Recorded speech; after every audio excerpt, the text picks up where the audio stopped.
CM Jagan పాలనలో AP 25 ఏళ్లు వెనక్కిపోయిందన్నారు రాష్ట్ర బీజేపీ అధ్యక్షురాలు దగ్గుబాటి పురంధేశ్వరి. రాష్ట్రం తిరిగి పుంజుకోవాలంటే డబుల్ ఇంజిన్ సర్కార్ రావాలని, అందుకు ప్రజలంతా సహకరించాలని ఆమె కోరారు. నెల్లూరు జిల్లా గోపాలపురంలో కూటమి పార్టీల నాయకులు, కార్యకర్తలతో సమన్వయ సమావేశం నిర్వహించారు. ఈ సమావేశంలో పాల్గొన్న పురంధేశ్వరి రాష్ట్రం అన్ని విధాలుగా అభివృద్ధి చెందాలంటే ఎన్డీఏ కూటమి విజయం సాధించాలన్నారు.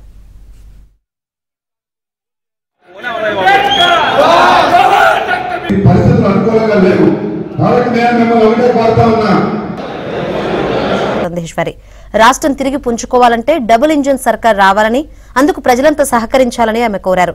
నెల్లూరు జిల్లా గోపాలపురంలో కూటమి పార్టీల నాయకులు, కార్యకర్తలతో సమన్వయ సమావేశం నిర్వహించారు. ఈ సమావేశంలో పాల్గొన్న పురంధేశ్వరి రాష్ట్రం అన్ని విధాలుగా అభివృద్ధి చెందాలంటే ఎన్డీఏ కూటమి విజయం సాధించాలన్నారు.